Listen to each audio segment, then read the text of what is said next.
this show. How are you? Good, good. We got on one good guest tonight. Joe Wesley, former of the Jaguars. Yeah, LSU. Yeah, he didn't have much of a playing career, but he's doing bigger and better things. We want to talk to him about that too. What he's doing. What did we talk about? What was it called? Collegiate brand image and license use. We'll talk to him about that along with other football topics, is how his playing career went, and I guess what he's doing now, being a motivational speaker, right? From what we saw. So I can't wait to get into that with him. And like the background, Eric. Thank you. Certified. Trying to keep up. Keep up with yours. Man, nobody can tell that you're a Rays fan. No. Hardly. Hardly. A hard secret. Hardly. Hard secret. But yeah, it's going to be a great show. Do you want to tell everybody the game that we're going to be playing? I think you're going to love this game. Yeah, so we'll play a little over-under, and we'll come up with different stats or teams, and whether it's win totals or I don't know, home run totals or hockey. Teams moving on in the playoffs. So we'll do a little over-under. I like that. And plus we'll get it from the fight expert who saw the fights. That's one thing we'll be talking about too. I want to hear how those fights went, because I was disappointed in the outcomes. I'm friends with Brandon Geyer, and he had this poll going on. He wrote this post. He's like, giveaway. I'm going to give away a signed glove if the person can get. I'm wondering who won that. I, of course, did not do well. I was like, I was 1 out of 4, but then again, I don't follow the sport anymore. Yeah, the Holloway fight, the co-main event, that was the most disappointing outcome. Yeah, I saw Dana was really smashing the judges. Was he? I just saw that. Yeah, he was like, we need to get better judges. The two first rounds, a 5-round fight. I think Holloway landed more punches, and you'd probably say Holloway won the third round.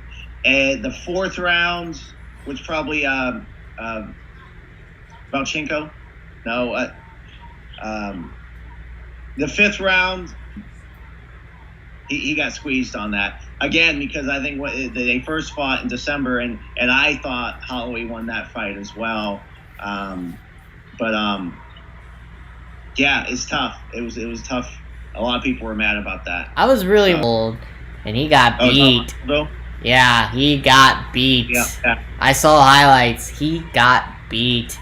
Oof. Yeah, he was a clear underdog in that fight. I think he was like a plus 400 underdog, which, pretty big underdog there. Yeah, he held his own.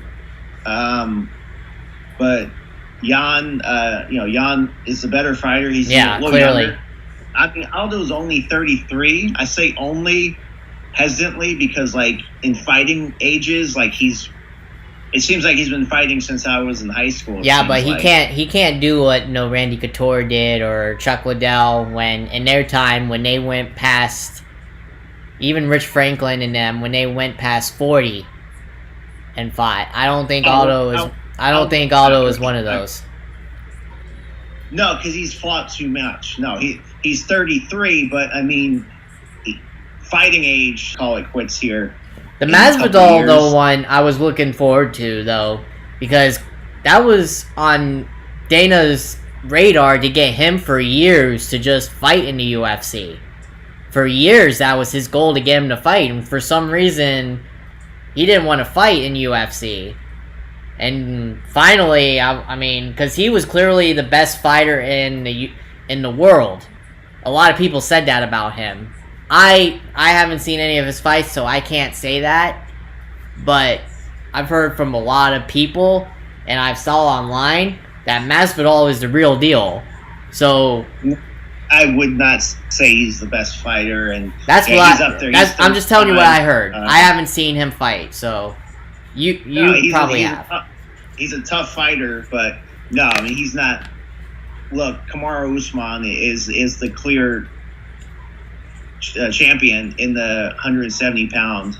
He's the best 170 pound fighter in the world in mixed martial arts. That's the one that McGregor wanted, wasn't it? Was Masvidal, but then he didn't get it. So then that's when he finally decided to retire for the third time. I don't know who McGregor wanted. Who knows who he wanted. He said a bunch of names, and Masvidal was probably one of them. I think it was. I think that would be a good fight. Masvidal and McGregor would be more evenly matched than Usman and Masvidal. But I don't think that fight is going to happen. Now, who does Usman get now? Does he get Gilbert Burns, who had to back down because he tested positive with corona?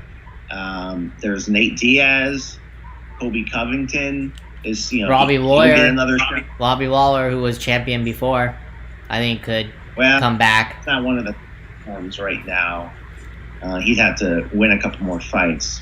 Well, I know that, but I mean, he proved he could come back and fight with the big boys when he won that title. When he came back, I think it was his second tenure with the organization.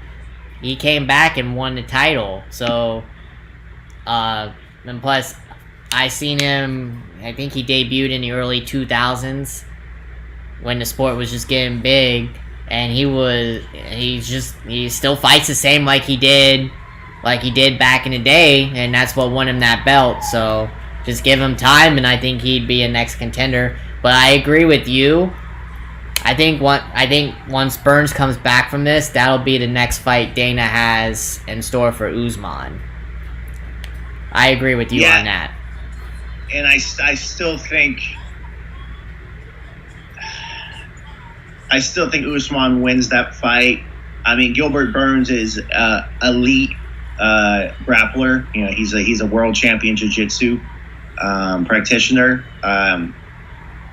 Is his stand-up game? Can he hold a? It'll be an interesting fight. Yeah, I think Burns will earn that bout for sure. But right now, I think Usman is just too good. And I thought the fight was kind of boring. I mean, he likes to clinch a lot, and they're in the clinch for probably close to half the fight of the 25 minutes. So as a fan, especially a casual fan, like a lot of people watching UFC is, which basically what I am now, honestly, because I don't know any of the fighters. So I think most casual fan wants to just see guys throw hands, right?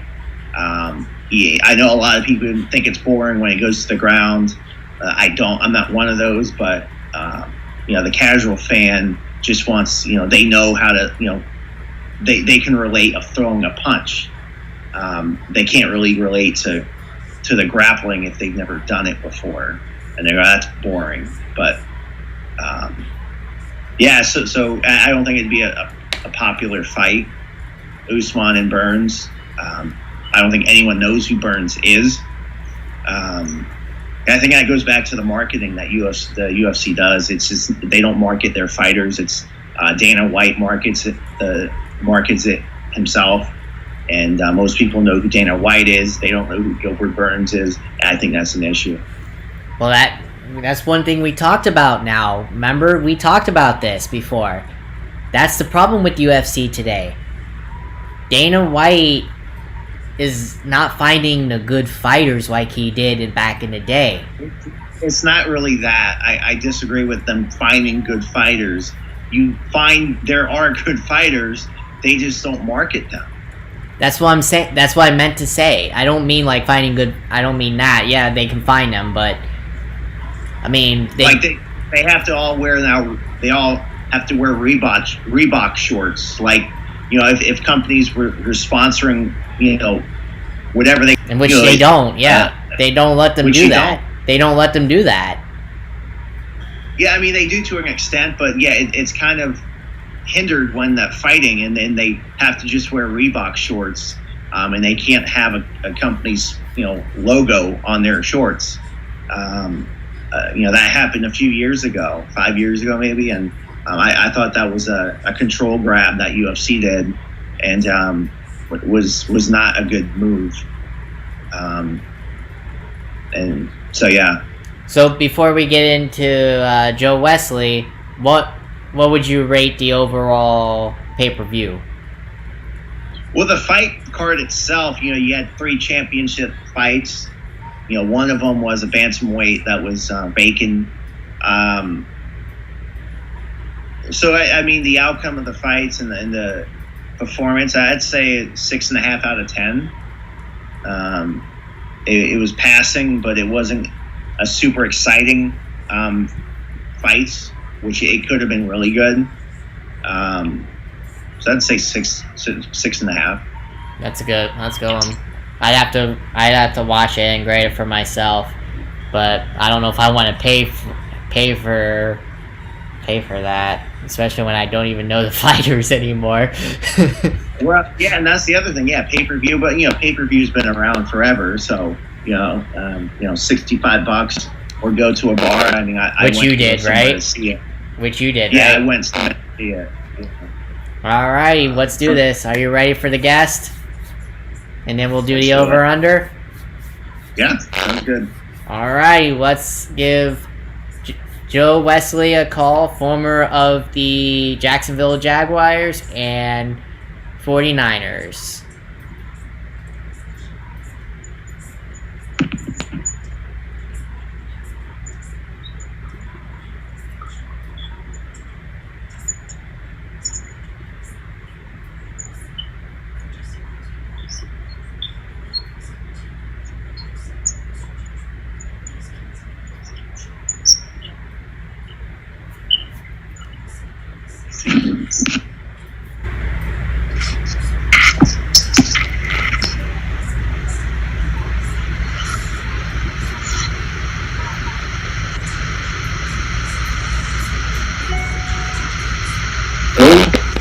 Hey Joe, welcome to the Sports Space Show. How are you tonight?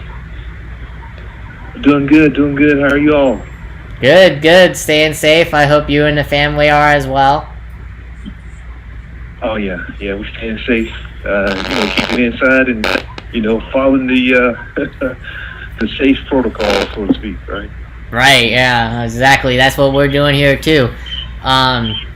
So I want to get briefly into your career.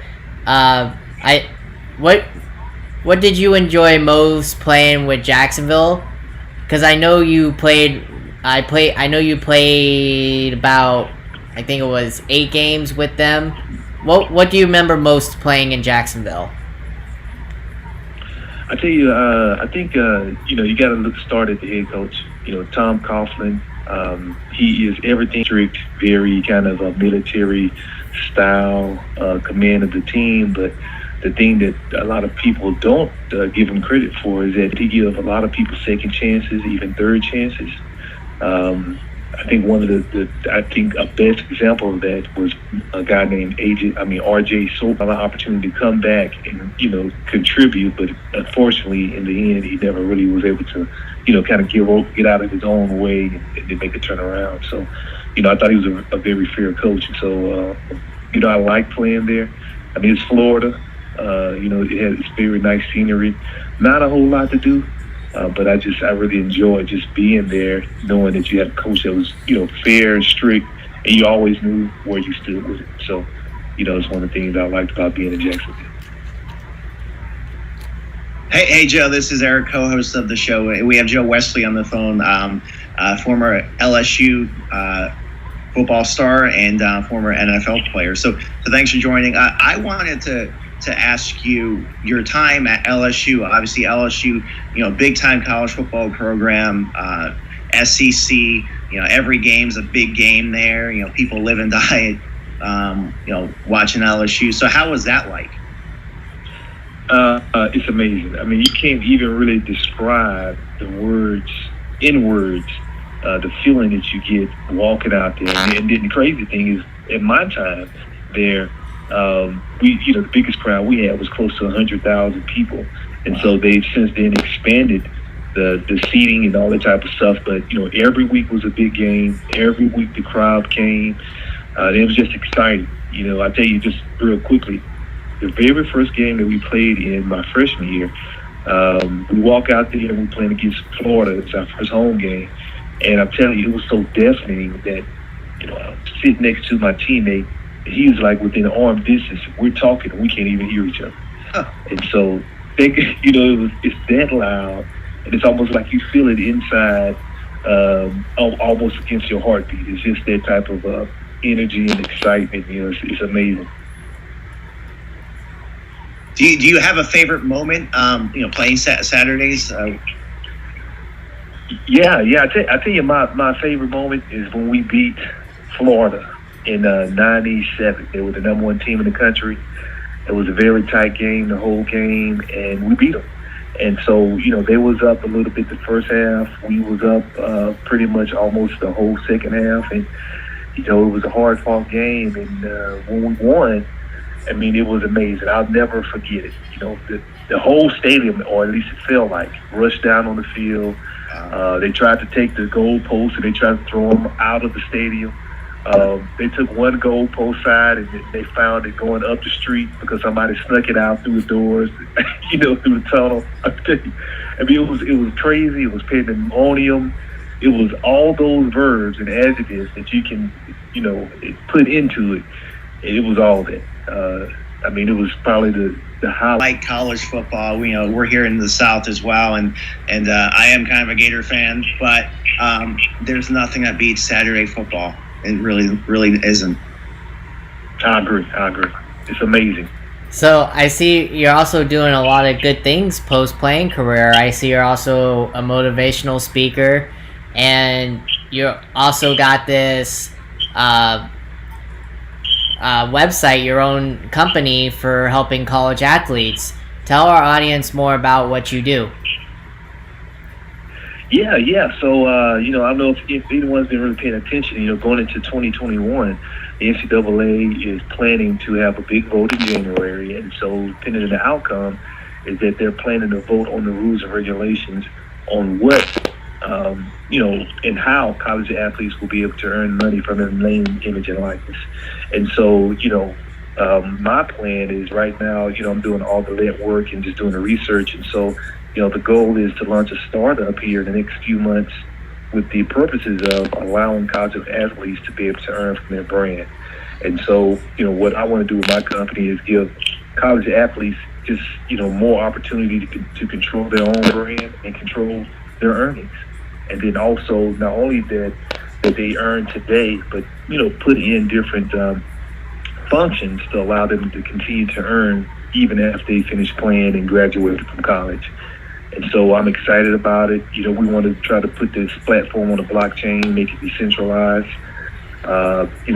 put in all the different facets that a college athlete would have, complete control of their brand and their name and likeness use. And so, the technology piece is pretty exciting, but I think the most passionate part of that is that, now as a college athlete versus in the past, you can make money from just being a good person, obviously being a great athlete, whether you're male or female, and then you can take that money, whether you earn it from, sponsorships, endorsements, and you can put a little bit aside, right? You can help yourself today and you can help your family, and then, invest some and then help yourself 5, 6, 7 years from now. So I'm really excited about it. I tell you, in my opinion, I think it's way overdue. I think college athletes should be able to make money off of their name.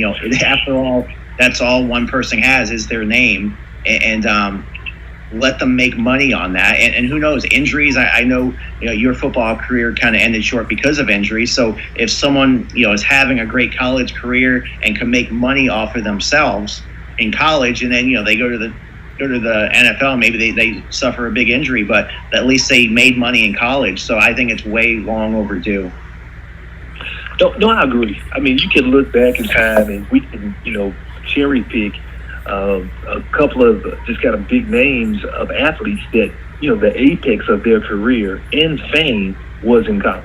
Right. Think about it. If we look back to Leland McElroy, great college running back at A&M back in the late 90s, he felt he was slated to be a number one pick, first day, but he doesn't. He goes the whole draft and falls late in the draft, and he doesn't really have a long football career.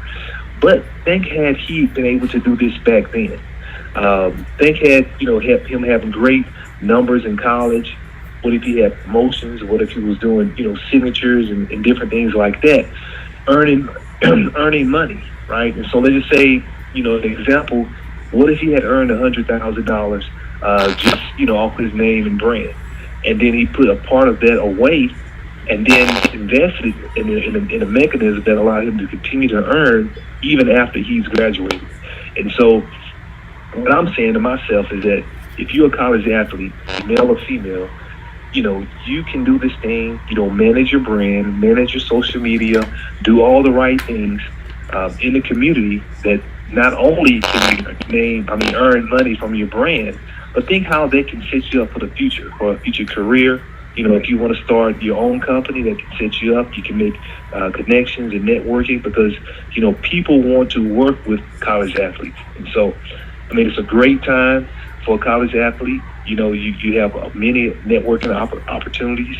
And so I think this is going to give you even more opportunities as an athlete because now, you can help yourself, with, again, financially, and you can also help your family. So, I think that is something that is kind of going under the radar as people look at this. And, I know the NCAA is still kind of cleaning up the rules, but, that piece to where the athlete can not only just help themselves and their families is really what I'm excited about. Yeah, and that's a great points. And I remember a few years ago, I believe it was a UCF kicker. He had to decide whether to keep his YouTube channel, which he was making money off, or to play, to kick footballs for the, for the football team. And he decided YouTube because he wanted to make money, and I think his family needed him to make money. And it sucks that an 18-year-old, 19-year-old that has to make that decision, and they can't play football because they make money on a YouTube channel. It was just kind of disgusting. Look at what happened to Reggie Bush. That was a prime example. I agree with both of you guys.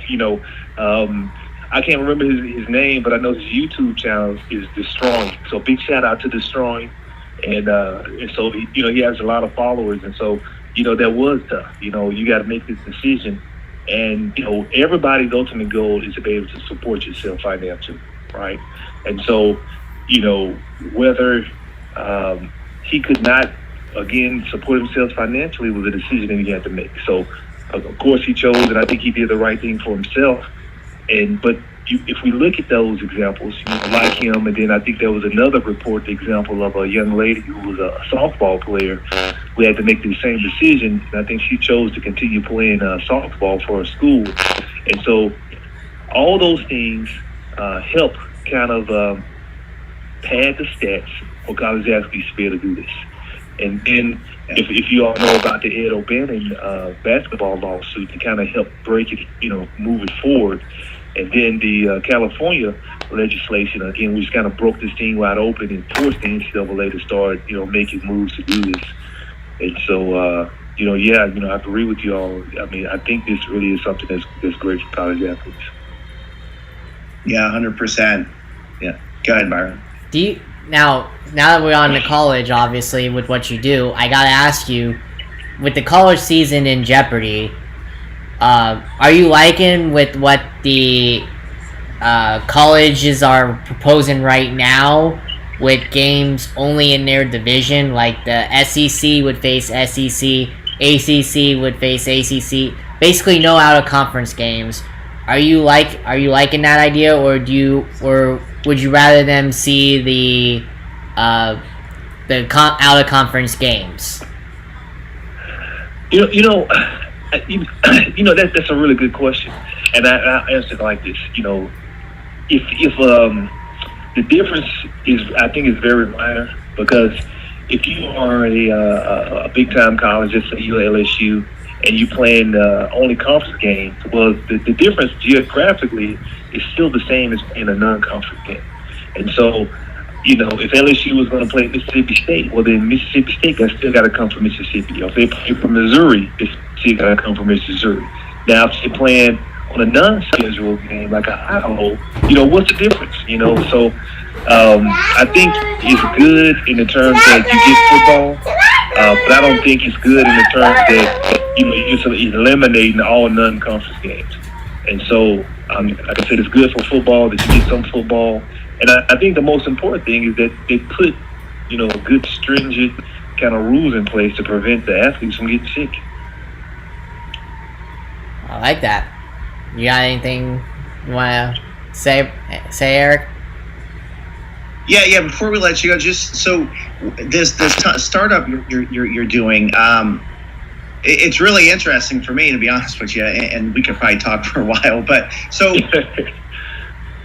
one of the things I know when I was in college, budgeting and investing and things like that, you really don't learn in school. So is that one of the aspects that you get? There's a college athlete that and $100,000 endorsement or something. Are you helping that athlete learn how to invest and don't blow that money right away? Yeah, I'll tell you just a little bit. Part of our strategy is not to just go to market with just saying that, look, athlete, come join our platform and you get paid, right? Obviously, that's a key driver for athletes.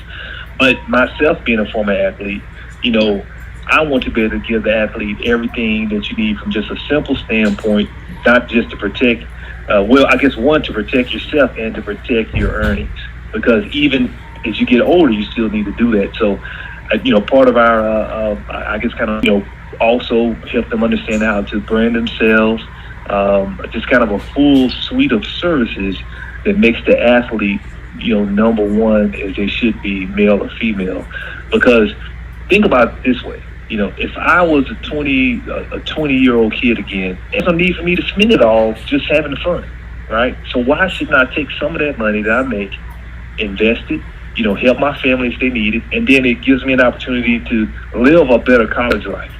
And I'll tell a real quick story real briefly. Part of this my passion comes out of, my family financially wasn't in a good place. And so I remember going home one weekend, and I went to the house that we lived at, and my parents and my whole family had moved, and I had not known it, because my family, the phone and everything was cut off, so nobody was able to contact me. So imagine if we could prevent that today from happening to another kid, right? Because now, if their family is having some type of problem paying rent or problem paying the phone bill, now the kid has an extra couple $100 that they can send home and then help their family out in a very impactful and meaningful way. Yeah, it's a very wonderful thing that you're doing. I hope you accomplish your goal in helping out hundreds and hundreds of college athletes, and that's what I hope you accomplish, because it's very helpful what you're doing. I mean, if I was an athlete, and I'm sure if Eric was an athlete, talking to you, I mean, we'd go through you to help us with what we need. I think it's a wonderful thing you're doing, and I hope you keep on doing it. Oh, thank you. Yeah. We're putting all the efforts behind it. Like I said, I'm excited about the blockchain. I'm working with the Ethereum community, and just working with other developers to just really understand, what is it that we need to put together. I'm developing a pitch deck. I met with a couple of VCs, and so, I'm confident because we're making strides in the right direction. And so, it all always comes down to execution. And, being an athlete, obviously building a good team. And so, I'm excited about it. Everybody, keep pulling for me, and, thank you. Definitely. Yeah. Thanks for joining us. And what's your social media so we can follow you and get more information as the process develops for you? Okay. So on Twitter, I'm Go Joe Wesley on Twitter. And then also on Twitter, I've got Collegiate BILUS or Collegiate Billis. That's where I'm putting out the information on the platform. And so those are my same handles on Instagram as well. So Go Joe Wesley for Twitter and Instagram. And Billis Twitter and Instagram is where I'm just putting out information about the platform. Perfect. Thanks for joining us, and we'd love to have you back on the show as this process gets further along, and see how things are going, and to continue to market what you're doing, which I think is an absolute need for college athletes as they can start to begin to get paid for what they deserve. Thank you, and I appreciate y'all having me on. And just kind of keep tagging me, and I'll keep pushing you guys information out. And hey, definitely it's a good time to be alive. And can't wait to have you on again and talk college football when it's actually happening. That's right. Hey, in conference or non-conference, it doesn't matter, right? That's right. Just as long as it's back. That's right. All right. You and your family have a good night, and thanks for joining us the show. All right. And I think what he's doing, his business, venture is something that is extremely needed. And like I said, I'll say it again, it's way overdue for college athletes to way overdue to make money off of their name. We're not saying NCAA should pay college athletes, no. But that college athlete, if someone wants to pay them money because who they are, they should get paid as much or as little as they want. So, right, exactly, because they're of age, they're adults, they're not teenagers.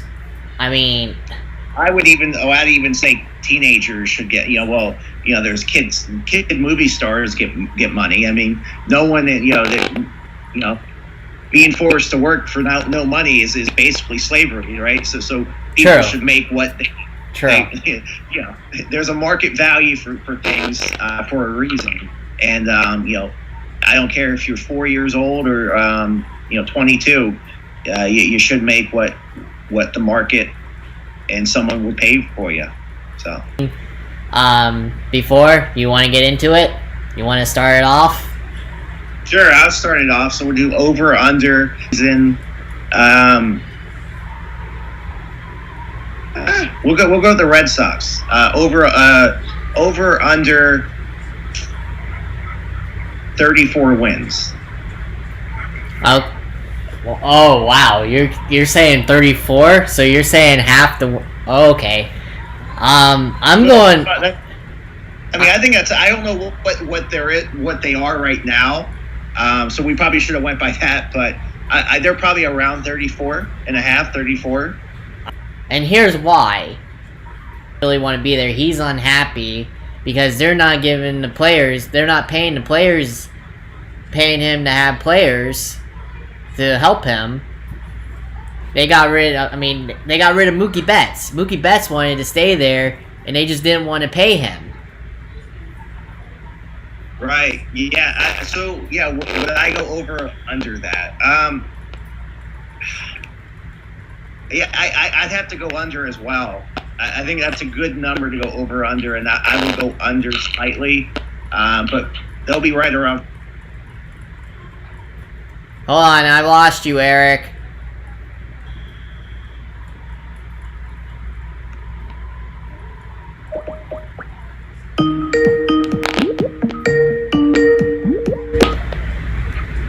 I had lost you.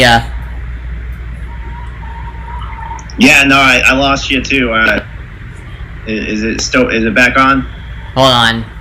Yeah, it's back on. Okay. Sorry about that. People just slow connection. But we are back up and running now. Okay, but you were saying. Go ahead with what you were saying before. Yes. I think they'll be the Red Sox typically for past 10 or so years, they either have a really good season or sometimes they're really bad. To go with Martinez. Yeah, they have talent. They have talent. They have Vasquez still. I mean, they've got. I mean, right. I just don't think they can compete honestly anymore right now. They're in so much total rebuild mode, and plus there's right. friction in the team after what happened with Alex Cora. There's so right, much friction. That's a good point. That's a good point. It's so. It's not going to. Yeah, it's under. Yeah. By far. Okay. Yeah, I agree. All right, hit me with a number. I'm going to say I'm going to say Red Sox are going to end up having 25 wins. Oh, no, I was going, okay. I thought I was saying next number over under, but. Oh, well, yours is 34 and a half, right? Right, so I'd say they go maybe 31 and, what would that be, 29? Yeah. Okay, so you're going with 29? 31. 31? Okay. My next one, since we're sticking with baseball, I'll go with baseball as well. Right. Let's go with my San Diego Padres. Young pitching staff, mixed with veteran leadership. I feel like I'm an expert now after having Bob on Friday. So veteran leadership, hitting wise as well, along with that young talent. Fernando Tatis, Machado, give me a number. Hedges. I know. Give me a number, Bob. I know. I'm going over 40 wins. And you're putting the number over under at 40? Yes. I would go under. Because I'm going 40. I'm going with 40. Okay, I would go under 40 wins. I don't think they get there. I don't think very few, maybe one or two teams get 40 wins. Exact total. Padres, I don't think they're a playoff team. I'd say maybe 33. They'll be floating around 500. Here's why I say 40. They technically only have two good teams. I think less than 33. They only have two good teams that they're facing. The cross division in the AL, the Astros, the cheating Astros, and of course the juggernaut of the Dodgers. Those are the only two teams they have going for them. You don't think the Diamondbacks can compete? I don't think the Diamondbacks are there yet. Yes, they made some good acquisitions. The Diamondbacks and the Rockies spent a couple years ago on their bullpen and Shaw and McGee and Rusin, but did you just Sean McGee? You mean former Rays legend Jake McGee? No, I said Shaw, Brian Shaw. Oh, yeah, okay. Yeah, Jake McGee. Yeah, I said their last names. Yeah. Okay. Come on, dude. But yeah, and plus, look who else they're facing too in the AL West. The Mariners are still in shambles. Texas is garbage. They aren't going nowhere. Oakland, maybe. I mean, they're like the Rays, so maybe they would give them a challenge. But I mean, the A's will make I think they can beat the Astros. Look, the Astros don't have Garrett Cole. I was going to say Cole Hamilton. Garrett Cole. That is true. Yes, I'd have to look at their schedules. Well, I mean, I know their schedules. I think the A's beat the Astros in a shortened season, and I'm rooting for the A's over the Astros. I think the Angels too. Look, they have the big names on their team. They never have the pitching, but in a shortened season, I think the Angels could make a run for a playoff spot. I really do. So I think the West, yeah, you bring up really good points about the Padres and them. 40 wins, that's a lot though. 40 wins. That's a 667 winning percentage. I know. It's a lot. But yeah, they could be a playoff team. I'm definitely not going to argue that hard. But I think there's better teams in the West than competed. They floated around playoff contention for a little bit. They fizzled away, obviously, but in a shortened season, I think the Rangers could make a run as well. Maybe. I don't know. We'll see. So hit me with your next one.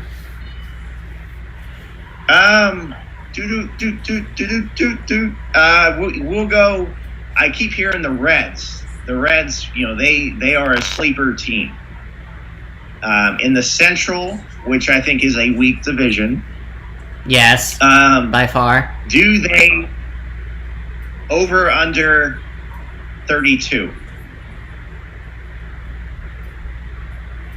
I'm going to say slightly over. I'm going to say about 33.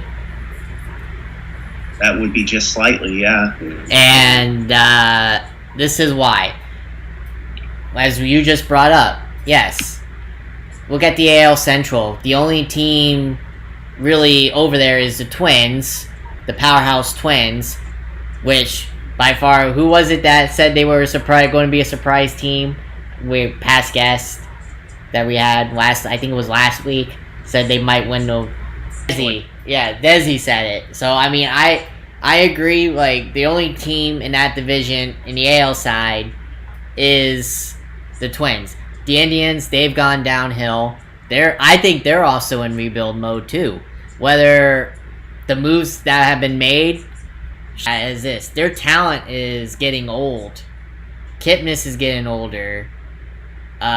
Lindor's getting older. I mean, yes, he's still young, but he's still getting old. I mean, he can't do it all himself. I wouldn't say Lindor's old, but no, the general consensus, I think, is the Indians have passed their time of competing. You know, their window is closed. I think it's not going to open anytime soon. A short season, I think it helps them, because I don't think they have the staying power in 162 games, but they can in 60 games. I think most teams can. But I think the Indians are not a threat in the AL anymore. And we ain't forgetting forgetting about their acquisitions they got too. I feel bad for Trevor Bauer. He's with the Reds. No. Don't remember. Sorry, my bad. But yeah. No worries. Look at him. I feel bad for him. I mean, he has yet to prove what he did here. I mean, I think the Rays gave up. Here, I think Jake Bauers has a lot to prove, and he had his first full season last year. I mean, I don't think he's going to be a superstar. He could be a steady major league player. He will be. I still think that trade with Yandy Diaz is, I think it was just straight up, right? Bauers, straight up. Yeah. Yeah, I think it was a fair trade for both teams, and I mean, I still maybe think Yandy has more upside. I mean, if he stays healthy, I mean, he was hitting some of those laser shots, when he's healthy. But yeah, for the Reds, I would go over 32. That's a good bet, because the Royals, they ain't doing anything. They ain't doing anything.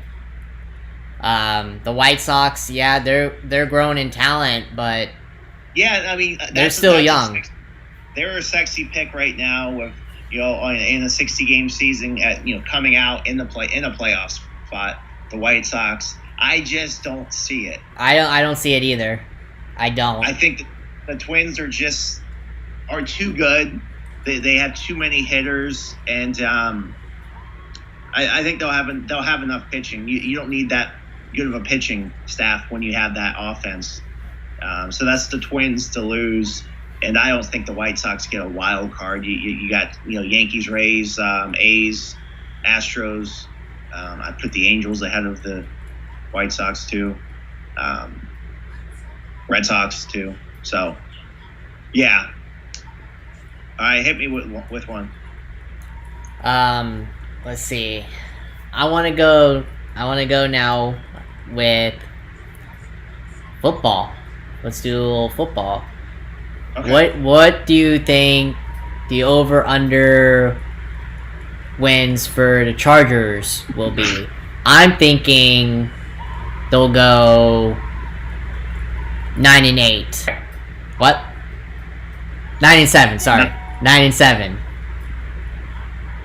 9-7. Sorry, and they'll just miss the playoffs, and here's why. Oh, you think they missed the playoffs? I want my heart to let them win, but I'm gonna start calling you Senator because you flip flop all the time. my heart wants them to win. Yes, my heart wants them to win the Super Bowl every year. But I'm just looking at it. Yes, they do got talent, but quarterback is key. Quarterback is key. And I don't know much about the other guy, but I just don't think they have it. They need a quarterback. You can have all the talent. They don't have an O-line either. I mean, they just need help. Quarterback is key. What is the over-under for the Chargers? For me, I'm saying 9-7. They don't make the playoffs. Let me see what their official odds are right now.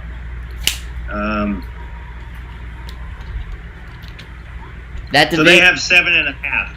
It's 7.5 at the Vegas Insider. So I have them doing 2 games better. Yeah, so you have them well over 7.5. I just can't see it. I'd go under. I don't think they go 500 or better. That division is way too better right now. Oakland's improved. Kansas City, of course, is the powerhouse. They won the Super Bowl last year. They've kept almost everybody from last year's Super Bowl team. The Broncos are getting better. I mean, this could be freaking Jake Lock, I think. Yeah, Jake Lock's breakout year. It's a tough division. Yeah, so that's tough. Division. I go under 7.5. Here's an interesting one. Oh, it's 2 actually. So the Packers at 9. I don't know. For me, I would go under. Yeah, that's definitely an under for me. I want to say that because of, one, the drama happening with the tension between Rodgers and LaFleur. That's still going on, whether or not Rodgers wants to believe it or not. That's happening. Plus, him and Green Bay have who besides Devontae Adams, who they have offensively, skill position. Yeah. No, I would go under. The Vikings are also at 9. I would go over for them. Yeah, I would go over for them. That's interesting. The Packers and the Vikings are both at 9. Over under. I think 10-6 is very, very reasonable. Maybe even 11-5. Yeah.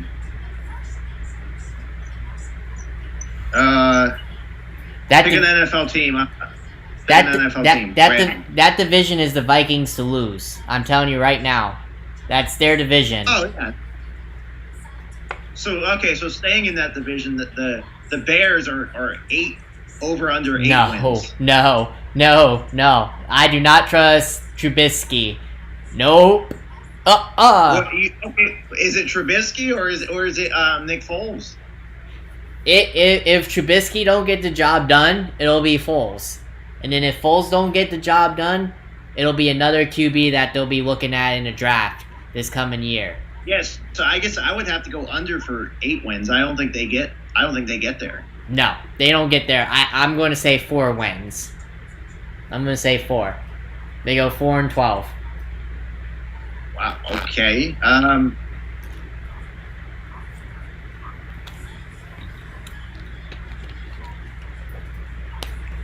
I would do one more team here. Okay, Cowboys. Oh, that's a good one. Over under 10 wins. Under. I'm going to say 8. They'll go 8-8. See, I want to go under as well. 10. That means they got to hit 11. They go 11-5 to win that bet. I don't think they do that. No. Nope. Yeah, I would have to go. I have to go under on that too. I mean, they might go 9-7. 10-5, you still get your money back. I don't see them going 11. It's the Eagles' division to lose. It's the Eagles' division to lose. And the Eagles are 9.5. So you're going over on that. Yes. Yeah, I'm going I would over. go over on that as well. Yeah. Here's why with Dallas. They're trusting 2 defensive backs that have not been in the league for what now, maybe 3-4 years now, and Alden Smith and who was the other one? I can't think of the other name right now. Just got reinstated with Alden Smith. I can't think right now, but they're trusting 2 guys that were just reinstated by the NFL. They lost big guys in free agency. They lost Byron Jones, their corner, to the Dolphins. Sean Lee is always hurt. I don't think he's the same. I think Zeke was overpaid by far. I don't think he's as good as they say he is. Great, yes, he is good. But he's not one of the top running backs in the league. I think there are better running backs in the league than Zeke. I agree. They overpaid for Amari Cooper. Yes, he's a good receiver, but he ain't an elite. Sorry, Cowboy fans. I mean, they're in trouble. All right, they're in trouble. We have a rule, Byron. We have the rule. We can't talk about the Cowboys too much here. I start getting like a fever and I start puking.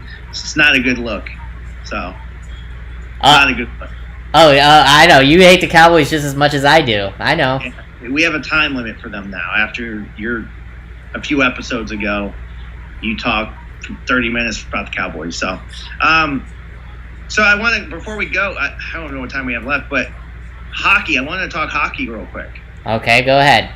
Shoot. Okay, of the best of the qualifying matchups, you have the Penguins. So the favorites are the Penguins, or at least the top seeds: Penguins, Carolina, Islanders, Maple Leafs. So, and the Maple Leafs are facing the Blue Jackets. Of those underdog, the higher seeds, which one has best chance of winning that? That would theoretically make sense. You got to trust the guy that has won a Stanley Cup before, and coach hasn't. They've changed coaches. Right. Remember, they got rid of the old coach. I would have to agree there. I mean, I think the Maple Leafs are more talented than being an 8th seed. But of those matchups, I would go Blue Jackets have the best chance of beating their lower seed. Well, we could talk on and on about different things, but I like kind of talking about that. Yeah, hockey's back in the air. Training camp started today. Woohoo! Happy for that. What started? Training camp. Started today. Oh, it did? Yeah. Oh.